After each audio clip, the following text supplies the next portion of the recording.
I'd like to invite our next and final speaker before lunch, Mr. Amitabh Sinha, resident editor, Indian Express, Pune. Amitabh Sinha is senior editor of the Indian Express in Pune, a journalist for the last 23 years. Amitabh has worked with the Press Trust of India, Reuters, and BBC before joining the Indian Express Group in 2007. Though he has reported on a variety of issues including sports and internal security, science and related fields, has remained an integral part of his writing portfolio at Indian Express.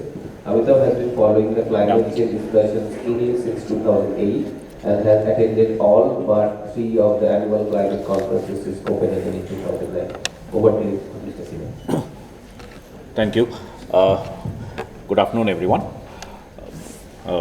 For the last 2 days, I was attending yesterday as well. So we have been hearing about lots of efforts, lots of interventions that are being made as a response to climate change. Maybe now it's time to look at how all this is adding up at the global level. What is the progress that has been made over the years in our fight with climate change, where we are today, and how do we look into the future? So, as some of you would be aware of, in about 2 to 3 weeks' time, we would head into another of our climate change conferences. These climate conferences happen every year, where countries across the world sit down, negotiate, haggle, also fine-tune the world's response towards climate change. How should we react? What should we do? And as I said, most of you would be aware. These are the same conference. This same conference gave rise to Paris Agreement also in 2015, which is our preferred tool now to respond to climate change at the global scale. What I'm going to talk about today is not Paris Agreement, though. I want to talk a little about its predecessor, which is the Kyoto Protocol. Many of you would be aware, there was a climate change agreement even before Paris Agreement came into place, and that was Kyoto Protocol, which actually came out of the same system, from the same conference. So the reason I want to talk a little about Kyoto Protocol is it probably will give us a flavor into how the response has evolved over the years, the kind of forces that have influenced our responses over the years, and maybe also a glimpse into what can be expected as we head into the future from where we are. So just a brief about Kyoto Protocol. It came into being in 1997, a product of the same negotiations that we see every year. At that point of time, it was considered quite a big success, mainly because we had a global agreement agreed by consensus by all the countries.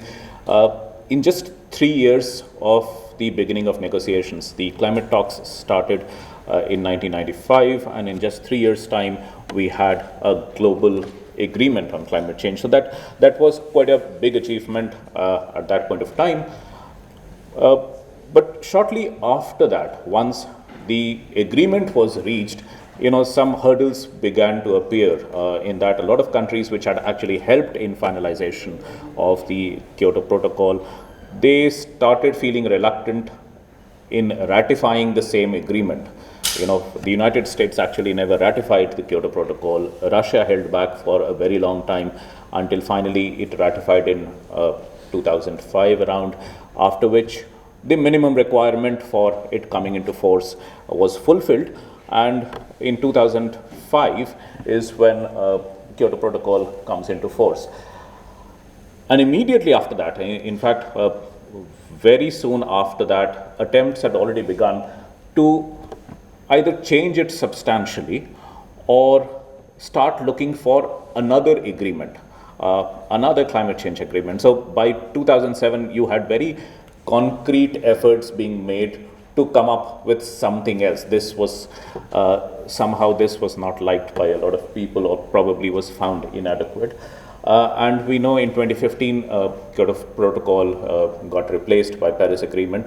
It was finalized, and 2020 it formally expired. It has ceased to exist. So, what exactly is what was the problem with Kyoto Protocol? I mean, why is it that an agreement that we got after 3 years of negotiations, why is it that we needed to replace it so soon? You probably, I don't see any parallel with any other international agreement that got replaced with another agreement for the same purpose. So why is it, what was lacking in Kyoto Protocol? Why? So we need to look at what Kyoto Protocol had in it, right? Kyoto had a very hard distinction between developed and developing countries. Actually, it's not a distinction that Kyoto created. It just borrowed it from the mother agreement, which is the UN Framework Convention on Climate Change, the UNFCCC, which we keep hearing about. So the UNFCCC it very clearly identified a group of countries, 37, 38 countries, which was blamed for creating the problem in the first place, which was very directly blamed for most of the greenhouse gas emissions that have happened in the last 150 years. And perhaps rightly so, it was decided that since these are the countries that created the problem, probably they need to fix it first. So it's very much there in the UNFCCC as well itself, and Kyoto just borrowed it from there. And then what Kyoto did was to affix a responsibility on this group of 37, 38 countries to tell them what exactly they needed to do, right? So the responsibility, so this hard distinction that I'm talking about, developed and developing countries, so almost the entire responsibility for cutting emissions was put on rich and developed countries. Each of these countries, so there was a global goal, I think it was to cut emissions by around 5% by 2012 compared to the 1990 levels. And in accordance to that, so there was a global goal, and that global goal was distributed to each and every country, in that group of 37, 38 countries. So every country was given very specific emission reduction targets, and they were to carry out these reduction targets. They were supposed to achieve these targets in a very specific time period, which was not very far away in the future. It was very immediate and short time frames that they were talking about. And Kyoto also had some amount of penal provisions incorporated in it. Now, it's very difficult to penalize sovereign countries in any international arrangements, but it did have some sort of penal provisions, very nominal though, as in if a country did not fulfill its targets in one particular cycle, that leftover was supposed to be carried over to the next cycle. So some amount of at least an idea of penal provision was incorporated in it. And these were the countries, and these were the targets that were assigned to them. And you see, for the first set of targets were not very ambitious. Most of these countries got 7, 5, 6, 7, 8% kind of reductions that they had to make by 2012, and compared to 1990 levels. The second set of targets by 2020 are much more significant, but by 2020, I'll just have a word of caution. The second part, the 2020 targets, is not correct for all the countries. I didn't want to change the country list, so some of the countries had dropped out and some of the countries had joined in. But basically, what most of these countries were supposed to make at least 20% reductions by 2020 from their 1990 levels. So this was what Kyoto had in mind. And by the looks of it, Kyoto seemed a pretty reasonable agreement, right? So why was the need to change it again? So compared to Paris Agreement, and I'll come to Paris Agreement in a second, but compared to Paris Agreement, it seemed much more focused, much more result oriented. It was very, very well targeted. it was also sort of egalitarian in the sense, at least from the perspective of the developing countries, that those who have been, those who were found to have created the problem, the responsibility was assigned on them to fix the problem. So that particular part is very much in line with the established environmental jurisprudence, which is polluters pays. That if you are the source of pollution, you not just fix up the mess, but you also actually compensate for all the damages that have been caused by your act. So that ways, Kyoto seemed a pretty reasonable sort of an agreement. So why was it changed again? And probably this was one of the biggest reasons why Kyoto went out of the park. It was fairly reasonable for its time. It was a fairly reasonable agreement, but it was inherently unstable. And it was unstable because it went so totally against the prevailing power balance. The countries that were being penalized, so as to say, or at least being blamed for creating the problem, those were the elites of the international world order, right? Those were the most powerful countries, at least some of them were the most powerful countries of the time, and they were the ruling elites of the international order. And the rest of the world, actually including them as well, the rest of the world was dictating to them what they needed to do, right? They were affixing responsibilities, they were putting the blame. So the most powerful countries were actually being made to look villains, they were made to feel guilty. And, we all understand from our own experience that that is not how the world works. You don't have a system. So I remember at that point of time when I was getting into climate reporting in 2008, around that time, some of those negotiators, very far-sighted people at that point of time, one particular diplomat who had entered into climate negotiations, he had told me at that point, look, it's so unsustainable, it's going to collapse very soon under its own weight. It's just no other treaty. You look at any international arrangement in whatever field, it always reflects the prevailing global order. It doesn't go against the power equations in the world. And this went so totally against the power equations that probably it couldn't have survived in any case. The argument that was used to change and replace Kyoto Protocol, of course, was that some big emitters like India and China, emerging economies, lots of other countries as well, they were excluded from having any responsibility. So that was the main argument, but the underlying thing was that it was inherently very unsustainable. Now, of course, it was replaced with Paris Agreement. This is much more comfortable sort of zone for all the countries to play in. Paris is a more lowest common denominator kind of a solution wherein everyone does whatever they want to do, or what they think they can do, or what they think is their right contribution to the global fight. And it might be a sort of more democratic or a bottoms-up approach, but considering the kind of climate emergency that we are in, this probably doesn't add up, in terms of ambition. But this is a very comfortable place, not just for the developed countries, but also for the rest of the world. There is no guilt in this. There is no blame. There is no apportionment of any sort of responsibility. So that when the developed countries, for example, made commitments to raise $100 billion every year as climate finance, they put that figure there by themselves. It was their figure. They chose a deadline for themselves. Again, it was an offer made by themselves, 2020, and still they didn't deliver it, and nothing happens.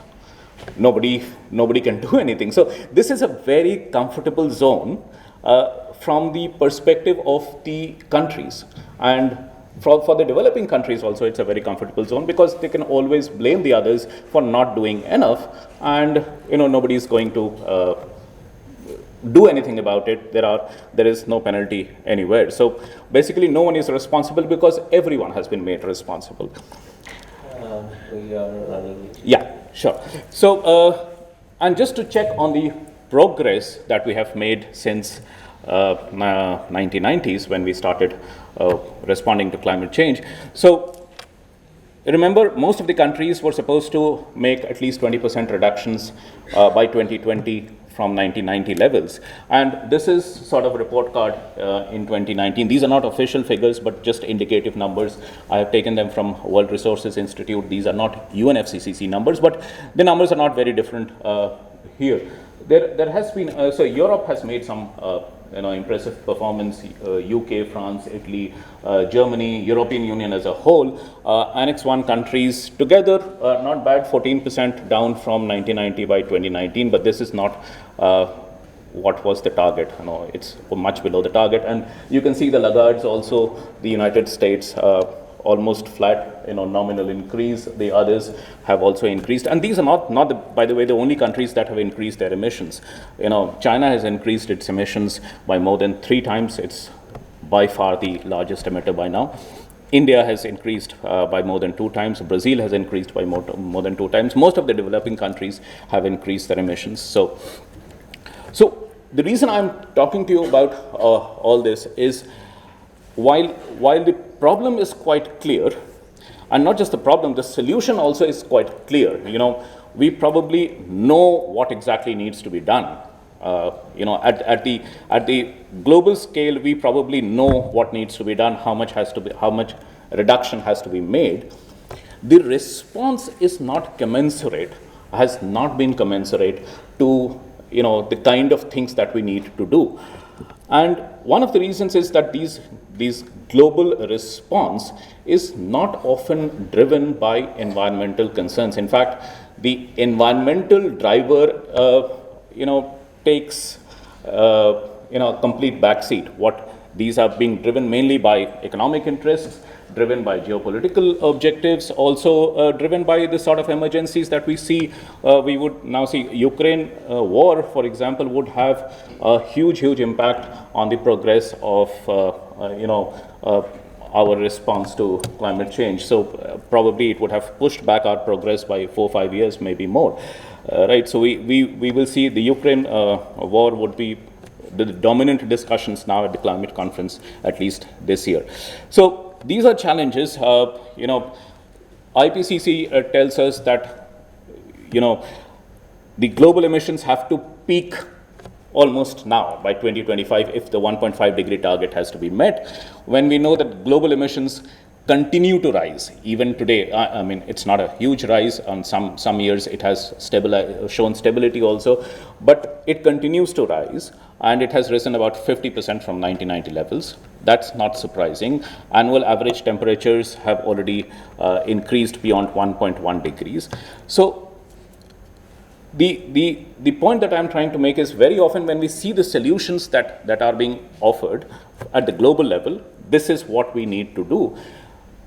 No, it doesn't take into account the kind of constraints that countries experience. And those constraints, when I talk about, think of it as sort of externalities, that they are unable to focus their entire resources or focus the entire attention on the climate change problem, even though, because it is so existential, probably that is the only thing that can be done, that you have to focus all your energies, entire attention to deal with climate change. But because of the more immediate problems, because of other pressing things, countries do not do that. And it's not something very surprising. This is the real world, and that's how things will pan out. So when we look at the solutions, when we look at the overall solution, we need to realize that it's challenging in itself. The peaking in 2025 is a challenging, very tall order in itself. But when we add the constraints, the real life constraints that countries face on a day-to-day basis, it's even more unachievable. It becomes even more difficult, much more complicated. It's not about being whether it's good or bad, or whether it's right or wrong, but that's how countries would behave. And it will have consequences, and this is the last thing that I want to point out. It will have consequences, and the consequences can happen in very different ways, and I won't go into the details, but one of the things can be that some of the countries would decide that, I am not bothered about what the global goal is, what the rest of the world is doing. I need to protect myself. I need to protect my people, and therefore, because my resources are limited and my primary goal is to protect my people, so I'm not bothered about whether I'm cutting my emissions or not. I want to do things that will help me protect my people. So I'll put all my energies, I'll put all my money into, say, adaptation. Now, that is already a discussion that is taking place. Now, if a country's emissions are not that significant, they can be completely ignored. But if a large number of countries decide on a strategy like this, that we don't get into mitigation at all, because the benefits do not directly come to us, and in any case it's dependent on what others are doing as well. Let's focus our energies, let's utilize all our resources in trying to protect our own people. So that can be one of the consequences. The other consequence can also be that countries are looking for safer places for mass migration. The entire islands probably would start looking at places to migrate to, and there are already scenarios that are being planned for, say, small island states near Australia, Australia not being very densely populated country, whether it can accommodate the entire populations of a country, say, like Tuvalu or Marshall Islands, those kind of things. So those are the kind of consequences that we might see in future, and these are already under discussion. Thank you so much for your attention. Thank you very much, Mr. Sinha. So, like I was thinking since morning, on one hand we are talking about reducing all these emissions and going to a sustainable lifestyle and all those things, and so that means lowering the consumption, right, or optimizing the consumption. That in a way means slower economic growth, and at the same time we are looking for funds to fund these renewable energy sources.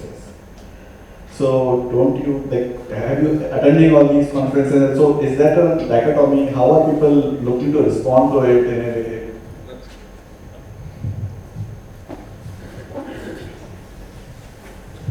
No, money is the biggest problem. Not just a problem. Money is the consideration in every kind of scenario. In climate, it's all the more, mainly because the kind of sums that we are talking about is like billions and probably trillions of dollars. Now that 100 billion figure is very old now, it's no longer applicable. Most estimates these days talk about at least a few trillions of dollars every year that would be required for the kind of transitions across the world that we need to undertake. And we are not even accounting for the disasters. We are not even accounting for things like loss and damage, for which there are separate demands that are being raised. So trillions of dollars, where is the money going to come from? Obviously, it's not a lot of money transfer has to take place.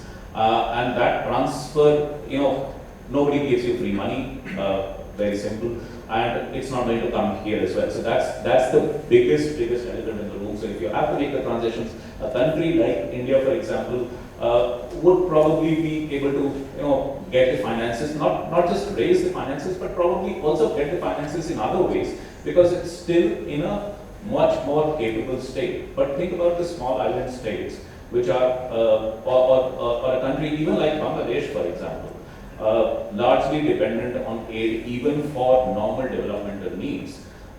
To get the money for the kind of transitions that are required, that's very difficult.